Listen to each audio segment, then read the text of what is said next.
Bukan salah belacan kalau tikus-tikus itu datang. Ini salahmu. Kau yang mengundang binatang pengerat itu hinggap di rak piring. Mantap bermain air rendam kain dan tak lenyap meski suaraku mengangkat suara panggilan sholat dari masjid belakang rumah. Maka tangkaplah atau usirlah. Aku tak mau kau salahkan lagi belacan, meski dia dibawa ibumu dengan susah payah dari Langsa. Tolong jangan sepelekan usaha mertuaku itu. Siapa yang mau semobil dengan seorang perempuan tua yang membawa belacan? Kau tahu, ibu tak peduli gerakan tutup hidung serentak dari teman-teman lain. Mobil itu berhasil sayang. Jadi bisa kau bayangkan aroma belacan mengganggu hidung selama 4 jam perjalanan dari Langsa ke Medan. Maaf, ini untuk anakku. Sudah lama dia tidak membuat sambal belacan. Suaminya suka sekali makan sambal belacan dengan bambu direbus, apalagi kalau ditambah ikan asin bakar. 3 hari yang lalu dia telepon, katanya suami sudah jarang makan di rumah. Ya sudah, aku bawakan belacan supaya dia bisa membuat sambal. Aku yakin ibu pasti mengatakan pada penumpang lain ketika kenyamanan minibus terusak dengan aroma khas itu. Aku pun yakin dalam otaknya tak ada kata cerai seperti yang bolak-balik kau sampaikan itu.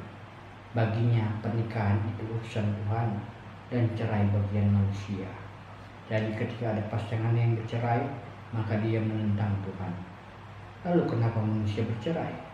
Kata ibu, itu hanya karena sesuatu yang dia sukai telah berkurang atau bahkan hilang. Lalu bagaimana supaya tidak bercerai? Kata ibu, kembalikan saja yang disukai itu. Sudah paham kau kenapa ibu membawa belacan jauh-jauh dari Langsa? Jadi jangan pernah sepelekan keberadaan belacan itu di rumah ibu. Ya, aku tahu ibu memang langsung pulang begitu sampai di Medan. Dia tidak menginap. Bukan karena kau tidak di rumah seperti biasanya ketika dia datang. Pun itu bukan karena dia merasa tak betah dengan aroma pertikaian kita. Ibu hanya ingin memberi waktu. Dia mau aku, menantunya ini, menyiapkan sambal belacan sendirian, tidak lagi dalam bimbingannya.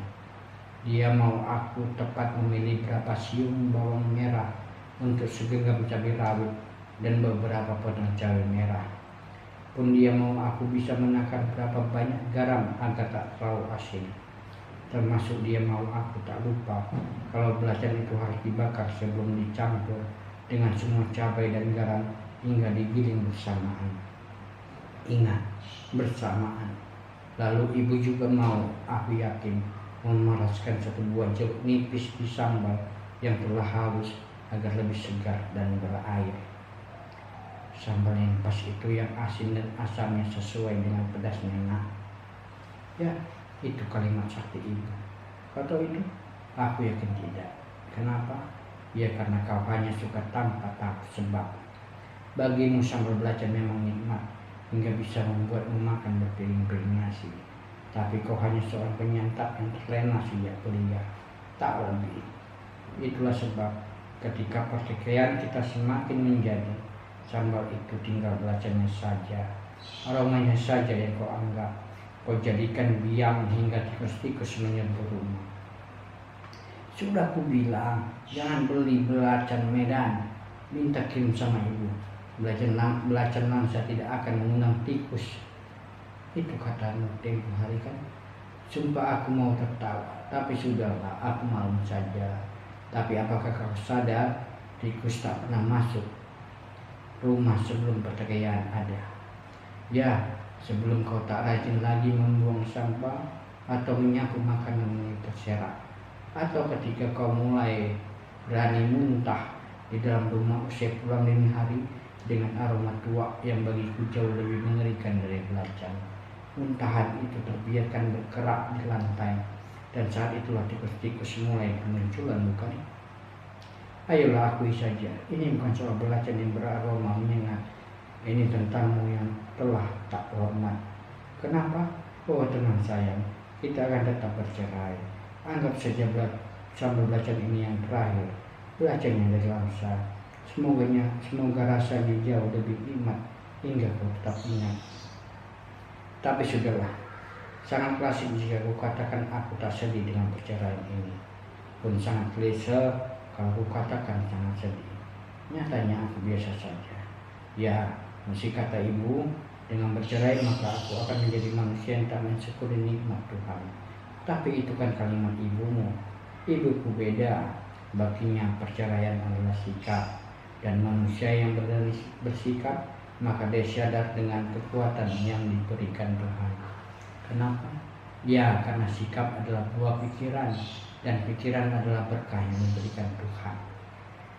Bukan sayang. Aku tidak sedang mencari pembenaran dengan menyebut-nyebut nama Tuhan.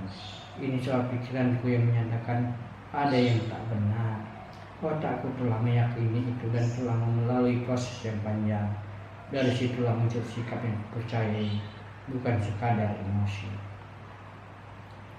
Maka ketika pilihan ini harus kita ambil, ya jujur saja, semuanya sangat biasa. Bahkan aku lebih sedih ketika melihat pacar SMA tempo hari mendadak tidak membalas senyumku karena ada guru agama. Atau ketika dia tidak hadir satu malam ke rumahku hanya karena ada pertandingan bola.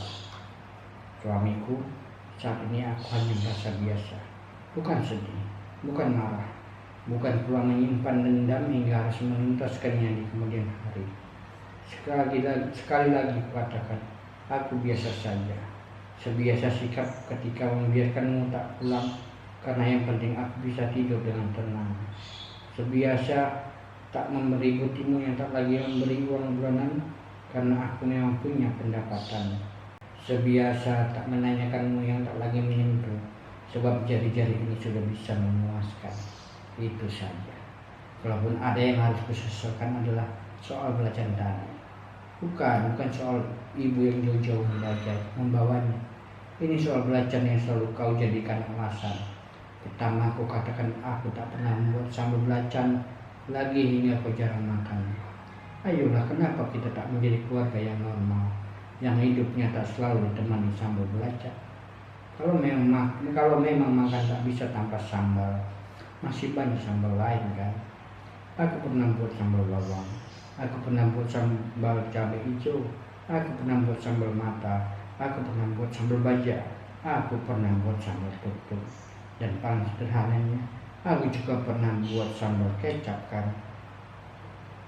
Kedua, kau katakan belacan Medan yang selalu kubeli tak senikmat buatan mangsa kotamu itu.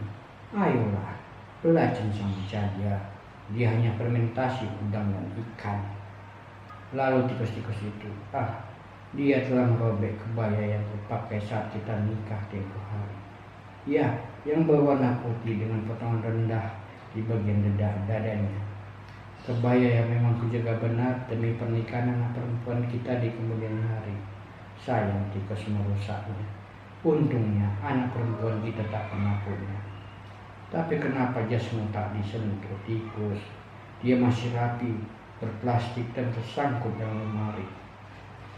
Apakah engkau tak pernah berniat untuk mewariskannya pada anak lelaki yang sampai detik ini juga belum kita dapatkan?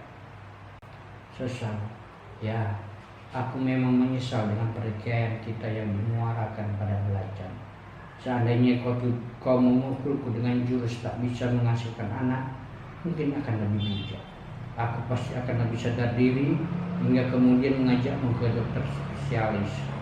Dengan kata lain, kita bisa melihat siapa sebenarnya yang tidak sehat, bukan? Kalau memang aku yang mandul, maka aku terima. Tapi kalau sebaliknya, maka aku akan bisa tertawa. Ini kau pukul aku dengan jurus maut di benua belacan.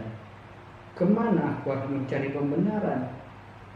Tapi sudahlah, makanlah belacan ini, nikmatilah.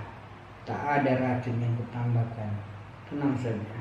Setelah kusantap dengan belacan yang dibawa ibumu jauh-jauh di Langsa, pergilah. Jangan kembali. Tapi jangan lupa, tangkap tikus-tikus itu, bawa pergi semua dari rumahku ini. Itu saja. Medan 2019.